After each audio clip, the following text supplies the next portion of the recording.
मैं एक ऐसा राजा हूं जिसने सब कुछ खो दिया था, लेकिन मैं हार मानने वालों में से नहीं था। और अब मैं हिंदुस्तान जीतने आया हूं। मैंने हिंदुस्तान जीत लिया, लेकिन बाद में सब कुछ खत्म हो गया। तो वीडियो पूरा देखो और चैनल को सब्सक्राइब करो। साल था 1526। दिल्ली एक ताकतवर सल्तनत, लेकिन अंदर से टूटती हुई। गद्दी पर बैठा था इब्राहिम लोदी, एक ऐसा सुल्तान जिसे उसके अपने ही लोग खुश नहीं थे। दरबार में वफादारी कम और साजिशें ज्यादा थीं। उधर हिंदुस्तान से दूर काबुल में एक ऐसा आदमी बैठा था जिसने जिंदगी में सब कुछ खो दिया था। नाम ज़हीरुद्दीन मोहम्मद बाबर। बाबर एक योद्धा, लेकिन एक ऐसा राजा जो बार बार हार चुका था। समरकंद खो चुका था, अपनी जमीन खो चुका था। अब उसके पास बस काबुल था और एक अधूरा सपना। लेकिन बाबर हार मानने वालों में से नहीं था। उसे चाहिए था एक बड़ा साम्राज्य, एक नई पहचान। तभी हिंदुस्तान से एक संदेश आया। दिल्ली के कुछ अमीर जो इब्राहिम लोदी से तंग आ चुके थे, उन्होंने बाबर को बुलाया। ये मौका था और बाबर ने इसे पकड़ लिया। 1526 बाबर अपनी सेना के साथ भारत की ओर बढ़ चला। उसकी सेना छोटी थी, लेकिन उसके पास था रणनीति, अनुशासन और सबसे बड़ा हथियार, तोपें। फिर आया वो दिन, पानीपत का मैदान। एक तरफ इब्राहिम लोदी की विशाल सेना, हाथी, हजारों सैनिक, और दूसरी तरफ बाबर, कम सैनिक लेकिन साफ दिमाग। ये थी पानीपत की पहली लड़ाई। जंग शुरू हुई, तलवारें टकराईं, घोड़े दौड़े, और फिर बाबर ने आदेश दिया, आग। अचानक तोपों की आवाज गूंजी। लोदी की सेना घबरा गई, हाथी बेकाबू हो गए। बस यहीं से सब बदल गया। कुछ ही घंटों में इतनी बड़ी सेना हार चुकी थी। इब्राहिम लोदी मैदान में मारा गया और बाबर दिल्ली की गद्दी पर बैठ गया। यहीं से शुरू हुआ मुगल साम्राज्य। लेकिन बाबर जानता था ये सिर्फ शुरुआत है, क्योंकि हिंदुस्तान जीतना आसान नहीं और उसे संभालना उससे भी मुश्किल है। दिल्ली की गद्दी अब ज़हीरुद्दीन मोहम्मद बाबर के हाथ में थी, लेकिन ये जीत उतनी मजबूत नहीं थी जितनी दिख रही थी, क्योंकि हिंदुस्तान सिर्फ एक शहर नहीं था, ये था राजाओं, सरदारों और बागियों का जाल। अभी बाबर ने दिल्ली संभाली ही थी कि एक नई चुनौती सामने आ गई। राजपूताना से एक ऐसा योद्धा जो बाबर को भारत से बाहर फेंक देना चाहता था। नाम राणा सांगा। राणा सांगा सिर्फ एक राजा नहीं था, वो एक सपना था, राजपूतों की ताकत का प्रतीक। उसने कई राजपूत राजाओं को साथ लिया और बाबर के खिलाफ एक विशाल सेना तैयार कर ली। बाबर समझ गया, अगर ये जंग हार गया तो उसका सपना यहीं खत्म हो जाएगा। फिर दोनों सेनाएं आमने सामने आईं। ये था खानवा का युद्ध। ये जंग आसान नहीं थी। राणा सांगा की सेना बहादुरी और संख्या दोनों में भारी थी, लेकिन बाबर ने एक बार फिर अपनी रणनीति दिखाई। तोपें, घेराबंदी और डिसिप्लिन हमला। जंग भयंकर हुई, घंटों तक तलवारें टकराती रहीं, लेकिन अंत में बाबर जीत गया। इस जीत के बाद अब बाबर सिर्फ एक विजेता नहीं था, वो बन चुका था हिंदुस्तान का असली बादशाह। लेकिन लगातार युद्धों ने उसे थका दिया था। साल 1530 बाबर की तबीयत बिगड़ने लगी और कुछ ही समय बाद उसकी मृत्यु हो गई। अब इतने बड़े साम्राज्य की जिम्मेदारी आ गई उसके बेटे के हाथ में। नाम हुमायूं। हुमायूं दिल का अच्छा, लेकिन शासन में उतना मजबूत नहीं। जहां बाबर एक योद्धा था, वहीं हुमायूं थोड़ा अस्थिर था, और यही कमजोरी धीरे धीरे सामने आने लगी। उसी समय एक नया खतरा उभर रहा था। बिहार और बंगाल की तरफ से एक ऐसा नेता जो बहुत तेज दिमाग और खतरनाक रणनीतिकार था। नाम शेर शाह सूरी। शेर शाह धीरे धीरे अपनी ताकत बढ़ा रहा था और हुमायूं इसे समझ नहीं पा रहा था। फिर आया वो समय जब दोनों आमने सामने आए। पहले चौसा का युद्ध और फिर कन्नौज का युद्ध। इन दोनों जंगों में हुमायूं को भारी हार मिली, और एक समय ऐसा आया जब हुमायूं को अपना ही साम्राज्य छोड़ना पड़ा। वो भागता रहा, रेगिस्तान, जंगल और अनजान रास्तों पर। एक बादशाह जो कभी दिल्ली का मालिक था, अब बेघर हो चुका था। उधर शेर शाह सूरी ने दिल्ली की गद्दी पर कब्जा कर लिया और एक नया राज शुरू हुआ। लेकिन कहानी यहीं खत्म नहीं होती, क्योंकि जिसे सबने हारा हुआ समझ लिया था, वो वापस आने वाला था। रेगिस्तान की तपती रेत, अनजान रास्ते और एक भागता हुआ बादशाह, ये वही था हुमायूं, जिसके पास कभी पूरा हिंदुस्तान था।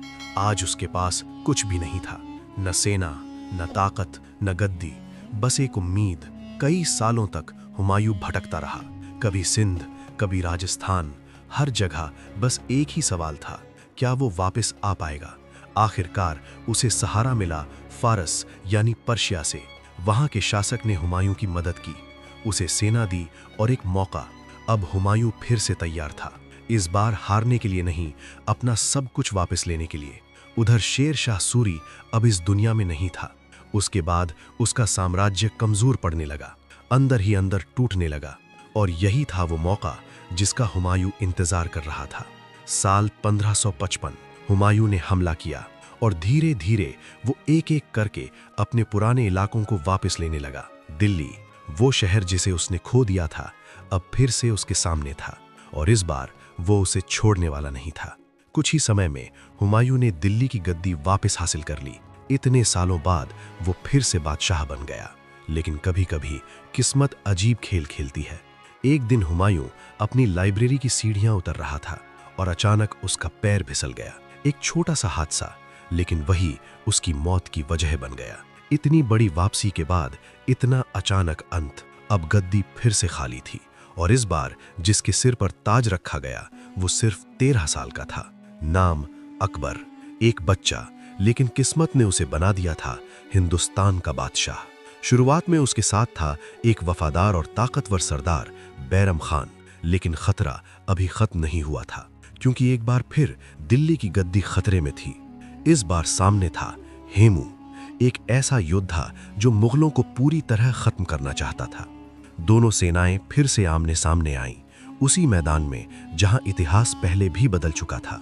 पानीपत, ये था पानीपत की दूसरी लड़ाई। जंग शुरू हुई और शुरुआत में हेमू की सेना भारी पड़ रही थी।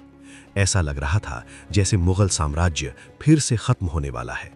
लेकिन तभी एक तीर सीधा हेमू की आंख में लगा और बस यहीं से सब बदल गया। सेना घबरा गई, कमांड टूट गया और कुछ ही समय में जंग खत्म हो गई। अकबर जीत चुका था। अब वो सिर्फ नाम का बादशाह नहीं था, अब असली खेल शुरू होने वाला था।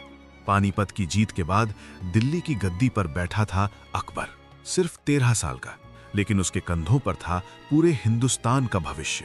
शुरुआत में सारा नियंत्रण था बैरम खान के हाथ में। वही फैसले लेता था, वही युद्ध लड़ता था और अकबर बस देख रहा था, सीख रहा था। लेकिन समय के साथ अकबर बदलने लगा। उसे समझ आ गया था, अगर उसे सिर्फ नाम का बादशाह नहीं बनना तो उसे खुद फैसले लेने होंगे। साल था 1560। अकबर ने एक बड़ा फैसला लिया। उसने बैरम खान को सत्ता से हटा दिया। अब अकबर अकेला था, लेकिन पहली बार वो सच में बादशाह था। अब शुरू हुआ विस्तार। अकबर ने एक एक करके अपने दुश्मनों को हराना शुरू किया। मालवा, गुजरात, बंगाल, धीरे धीरे पूरा उत्तर भारत उसके अधीन आने लगा। लेकिन अकबर सिर्फ तलवार से जीतना नहीं चाहता था, वो दिल भी जीतना चाहता था। यहीं से आया उसका सबसे बड़ा फैसला, राजपूतों के साथ संबंध। उसने युद्ध के बजाय संधि का रास्ता चुना। राजपूत राजाओं से रिश्ते बनाए, शादी भी की और उन्हें अपने साम्राज्य का हिस्सा बना लिया। ये एक ऐसा कदम था जिसने उसके दुश्मनों को उसका साथी बना दिया। अब उसका साम्राज्य सिर्फ बड़ा नहीं, मजबूत भी हो रहा था। लेकिन अकबर यही नहीं रुका। उसे सिर्फ जमीन पर राज नहीं करना था, उसे लोगों के दिलों पर राज करना था। उसने धर्म को लेकर एक नया नजरिया अपनाया। जहां उस समय धर्म के नाम पर लड़ाइयां हो रही थीं, वहीं अकबर ने कहा कि सब धर्म बराबर हैं। और फिर उसने एक नई सोच पेश की, दीन-ए-इलाही। ये कोई धर्म नहीं था, ये एक विचार था जहां हर धर्म की अच्छी बातों को अपनाया गया। अकबर खुद अलग अलग धर्मों के लोगों से मिलता, बहस करता, समझने की कोशिश करता। उसके दरबार में हिंदू, मुस्लिम, सिख, ईसाई सबको बराबर जगह मिलती थी। यही वजह थी कि लोग उसे सिर्फ डर से नहीं, सम्मान से मानते थे। धीरे धीरे अकबर का साम्राज्य अपनी चरम पर पहुंच गया। एक ऐसा साम्राज्य जहां कानून था, व्यवस्था थी और स्थिरता थी। इतिहास में उसे कहा गया कि मुगल साम्राज्य का असली निर्माता। लेकिन हर ऊंचाई के बाद एक गिरावट भी आती है और अकबर की इस मजबूत नींव पर अब बैठने वाला था एक ऐसा शासक जिसकी कहानी बिल्कुल अलग थी। अकबर के बाद मुगल गद्दी पर बैठा उसका बेटा जहांगीर। जहांगीर यानी जहां पर राज करने वाला। लेकिन उसकी कहानी तलवार से ज्यादा दिल से जुड़ी हुई थी। उसे युद्ध से ज्यादा कला, न्याय और शौक पसंद थे। कहा जाता है उसने अपने महल के बाहर एक जंजीर लगवाई थी, न्याय की जंजीर, जिसे खींचकर कोई भी आम इंसान सीधे बादशाह तक अपनी बात पहुंचा सकता था। लेकिन जहांगीर की असली ताकत कोई और था। नाम नूरजहां। नूरजहां सिर्फ एक बेगम नहीं थी, वो थी जहांगीर की सबसे बड़ी सलाहकार और कई बार उससे भी ज्यादा ताकतवर। दरबार के फैसले, राजनीति, हर जगह उसका प्रभाव दिखने लगा था। उसी दौरान भारत में एक नई ताकत धीरे धीरे कदम रख रही थी, ईस्ट इंडिया कंपनी। शुरुआत में वे सिर्फ व्यापारी थे, मसाले, कपड़े, लेकिन किसी ने नहीं सोचा था कि यही लोग आगे चलकर पूरे देश की किस्मत बदल देंगे। समय बीता और फिर गद्दी पर बैठा शाहजहां। ये वो समय था जब मुगल साम्राज्य अपने सबसे खूबसूरत दौर में था। शाहजहां वैभव का बादशाह। जहां उसने राज किया वहां सिर्फ ताकत नहीं, खूबसूरती भी दिखाई देती थी। महल, बाग, इमारतें, सब कुछ भव्य था। लेकिन उसकी सबसे बड़ी पहचान बनी एक मोहब्बत की कहानी। उसकी बेगम मुमताज महल, जिससे वो बेहद प्यार करता था। लेकिन किस्मत ने यहाँ भी खेल खेला। मुमताज की मौत हो गई और उसी दर्द से जन्म हुआ एक ऐसी इमारत का जिसे आज पूरी दुनिया जानती है, ताजमहल। सफेद संगमरमर में बना एक ऐसा मकबरा जो आज भी मोहब्बत की सबसे बड़ी निशानी माना जाता है। इस दौर में मुगल साम्राज्य अपनी ऊंचाई पर था। धन, ताकत और शान, सब कुछ अपने चरम पर था।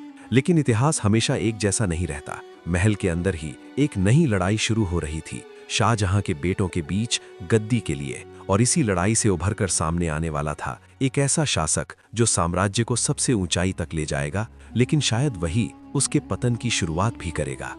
महल के अंदर चल रही लड़ाई अब खुलकर सामने आ चुकी थी। शाहजहां के बेटे अब एक दूसरे के दुश्मन बन चुके थे। गद्दी अब सिर्फ विरासत नहीं थी, एक जंग थी। इन सब के बीच एक नाम सबसे आगे निकल कर आया, औरंगजेब। चालाक, धैर्यवान और बेहद महत्वाकांक्षी। उसने अपने भाइयों को एक एक करके हराया। दारा शिकोह, जो सबसे बड़ा दावेदार था, उसे भी उसने रास्ते से हटा दिया। और फिर सबसे बड़ा झटका, उसने अपने ही पिता शाहजहां को कैद कर दिया। आगरा के किले में, जहां से शाहजहां दूर से ताजमहल को देखता रहा। और इधर औरंगजेब बन चुका था हिंदुस्तान का बादशाह। अब शुरू हुआ उसका राज, एक ऐसा राज जो पूरी तरह अलग था। जहां पहले शान और सौंदर्य था, वहीं अब सख्ती थी, अनुशासन था और एक अलग सोच। औरंगजेब ने अपने साम्राज्य को सबसे ज्यादा फैलाया। दक्षिण भारत तक उसने मुगल झंडा पहुंचा दिया। इतिहास में यह मुगल साम्राज्य का सबसे बड़ा विस्तार था। लेकिन जितना बड़ा साम्राज्य, उतनी बड़ी मुश्किलें। औरंगजेब की नीतियां सबको पसंद नहीं आईं। कई जगह विद्रोह शुरू हो गए। राजपूत, जाट और सबसे बड़ा नाम मराठा शक्ति। ये वही समय था जब दक्षिण में एक नई ताकत उठ रही थी जो मुगलों को खुली चुनौती दे रही थी। युद्ध, लगातार युद्ध, सालों तक। औरंगजेब ने अपनी पूरी जिंदगी इन्हीं लड़ाइयों में लगा दी। लेकिन इन युद्धों की कीमत बहुत बड़ी थी। खजाना खाली होने लगा, सेना थकने लगी और साम्राज्य धीरे धीरे कमजोर होने लगा। जिस साम्राज्य को उसने सबसे बड़ा बनाया, उसी के अंदर दरारें भी सबसे गहरी हो चुकी थीं। साल था 1707। औरंगजेब की मौत हो गई और उसके साथ ही एक युग खत्म हो गया। अब मुगल साम्राज्य के पास न वो ताकत थी, न वो नेतृत्व। और यहीं से शुरू हुआ धीरे धीरे गिरता हुआ मुगल साम्राज्य। 1707 औरंगजेब की मौत के बाद मुगल साम्राज्य के पास सब कुछ था। ताज था, नाम था, लेकिन ताकत नहीं थी। अब गद्दी पर बैठने वाले बादशाह नाम के शासक थे। असली सत्ता दरबारियों और साजिशों के हाथ में चली गई थी। हर कुछ सालों में एक नया बादशाह और फिर उसकी जगह कोई और। साम्राज्य अब बाहर से नहीं, अंदर से टूट रहा था। उसी समय भारत के अलग अलग हिस्सों में नई शक्तियां उभर रही थीं। मराठा, राजपूत, सिख, अब किसी को मुगलों का डर नहीं था। दिल्ली, जो कभी पूरे हिंदुस्तान का दिल थी, अब सिर्फ एक शहर बनकर रह गई थी। लेकिन असली तूफान अभी आना बाकी था। साल 1739 उत्तर पश्चिम से एक हमलावर आया। नाम नादिर शाह। ये था नादिर शाह का आक्रमण। उसने दिल्ली पर हमला किया और इस बार मुगल सेना कुछ भी नहीं कर पाई। दिल्ली लूटी गई, सोना, चांदी, खजाने सब कुछ ले लिया गया। यहाँ तक कि मुगलों की शान मयूर सिंहासन भी छीन लिया गया। और फिर दिल्ली की गलियों में खून बहा। ये सिर्फ एक हार नहीं थी, ये था मुगल साम्राज्य की रीढ़ टूटना। अब सबको साफ दिखने लगा था कि ये साम्राज्य ज्यादा दिन टिकने वाला नहीं है। उधर एक और ताकत धीरे धीरे अपनी पकड़ मजबूत कर रही थी, ईस्ट इंडिया कंपनी। जो कभी व्यापारी बनकर आई थी, अब राजनीति में उतर चुकी थी। साल 1757 एक और बड़ा मोड़ आया, प्लासी की लड़ाई। इस जंग ने भारत में अंग्रेजों की नींव मजबूत कर दी। अब मुगल बादशाह सिर्फ नाम के रह गए थे और असली खेल कोई और खेल रहा था। इतिहास बदल चुका था और मुगल साम्राज्य अब अपने अंत के बिल्कुल करीब था। दिल्ली का लाल किला, जहां कभी शाही शान गूंजती थी, अब वहां सन्नाटा था। मुगल साम्राज्य जो कभी पूरे हिंदुस्तान पर राज करता था, अब सिर्फ नाम बनकर रह गया था। गद्दी पर बैठा था बहादुर शाह जफर, एक बादशाह लेकिन बिना ताकत के, बिना सेना के, बिना असली सत्ता के। उसका राज बस लाल किले की दीवारों तक सीमित था। उधर पूरा हिंदुस्तान अब ईस्ट इंडिया कंपनी के कब्जे में जा रहा था। लेकिन इतिहास ने अभी एक आखिरी मोड़ बचा कर रखा था। साल 1857 एक चिंगारी भड़की सिपाहियों के बीच, और देखते ही देखते वो चिंगारी बन गई 1857 का विद्रोह। ये सिर्फ एक बगावत नहीं थी, ये था सालों का गुस्सा, नफरत और आजादी की पहली पुकार। और इस विद्रोह का चेहरा बनाया गया बहादुर शाह जफर को, एक बूढ़ा बादशाह जिसके पास ताकत नहीं थी लेकिन नाम था। लोग उसके पास आए और कहा, आप हमारे बादशाह हैं, हमें आपका साथ चाहिए। शायद जफर जानता था कि ये लड़ाई जीतना मुश्किल है, लेकिन फिर भी उसने हाँ कह दी। कुछ समय के लिए ऐसा लगा जैसे इतिहास पलट जाएगा। दिल्ली में बगावत फैल गई, अंग्रेजों को चुनौती मिल गई, लेकिन ये उम्मीद ज्यादा देर टिक नहीं पाई। अंग्रेजों ने पूरी ताकत से जवाब दिया, दिल्ली को घेर लिया गया, जंग हुई और आखिरकार विद्रोह दबा दिया गया। इसके बाद जो हुआ वो और भी दर्दनाक था। बहादुर शाह जफर को पकड़ लिया गया, उसके बेटों को उसकी आंखों के सामने मार दिया गया और फिर उसे हिंदुस्तान से दूर रंगून, आज का म्यांमार, भेज दिया गया, जहां एक समय का बादशाह अकेलेपन में धीरे धीरे खत्म हो गया। यही मुगल साम्राज्य का अंत हुआ। एक ऐसा साम्राज्य जो बाबर की तलवार से शुरू हुआ था और जफर की आंखों के आंसुओं में खत्म हो गया। 300 साल, इतिहास, शान, ताकत, मोहब्बत और पतन, सब कुछ अब सिर्फ कहानियां बन चुकी थीं। लेकिन सवाल आज भी वही है, क्या मुगल साम्राज्य सिर्फ एक राज था या भारत के इतिहास का सबसे बड़ा मोड़? अगर आपको ऐसे ही इतिहास के छुपे हुए राज जानने हैं तो हमारे हिस्ट्री नेक्सा चैनल को सब्सक्राइब करें।